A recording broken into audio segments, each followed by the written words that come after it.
दोस्तों, ये कहानी आपकी आंखें खोल देगी, क्योंकि ये वीडियो अगले 2 मिनट में आपको बदल के रख देगी। मकसद है कि आपको इसे पूरा देखना है। ये कहानी उन लोगों के लिए है जो दूसरों को देखकर या कहीं सुनकर किसी काम को उत्सुकतावश शुरू तो कर देते हैं, परंतु कुछ ही दिन में वो अपना धैर्य खो देते हैं और उसे हार मान जाते हैं और अपनी किस्मत को हमेशा कोसते रहते हैं। उन लोगों के लिए कहानी लेके आया हूँ। ये कहानी एक बालक की जो अब करीबन 16-17 साल का था। उस बालक का मन विद्यालय में नहीं लगता था। विद्यालय में वह और छात्रों के द्वारा मंदबुद्धि कहलाता था। कक्षा में भी वह बालक सबसे पीछे रहता था। उसके अध्यापक भी उससे बहुत ही नाराज रहते थे, क्योंकि उसकी बुद्धि का स्तर औसत से भी नीचे था।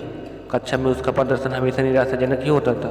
उसके दोस्त और सहपाठी सभी लोग उसका मजा लेते थे। विद्यालय में जब भी प्रवेश करता, उस बालक पर चारों ओर से सभी हंसते ही रहते थे, उसका मजा ही लेते थे। इन सब बातों से परेशान होकर तंग आकर उसने विद्यालय जाना ही छोड़ दिया। एक दिन वह बालक मार्ग पर यूं चलता हुआ जा रहा था। चलते हुए उसे जोरों की प्यास लगी। वह इधर उधर अपनी प्यास बुझाने के लिए पानी तलाशने लगा।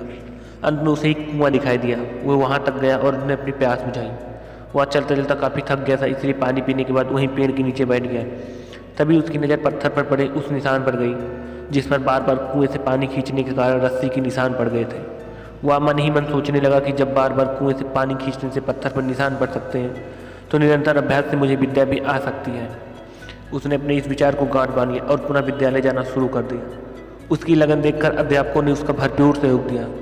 उसने मन लगाकर कठिन परिश्रम किया। कुछ सालों बाद यही महान बालक विद्वान भारद्वाज के रूप में विख्यात हुआ, जिन्होंने संस्कृत में मुक्त बोध और लघु सिद्धांत कौमुदी जैसे ग्रंथों की रचना की।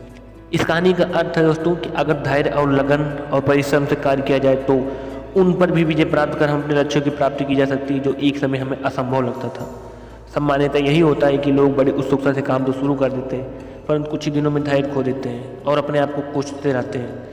लेकिन जो लोग लगन से काम करते रहते हैं, उन्हें सफलता अवश्य मिलती है। इसलिए जब आप किसी काम को करना शुरू करें तो उसे तब तक करते रहें जब तक आप जो चाह रहे हैं वो आपको मिल ना जाए, क्योंकि इस संसार में कोई भी काम असंभव नहीं है। बस आपको निरंतर कर्म करते रहना है।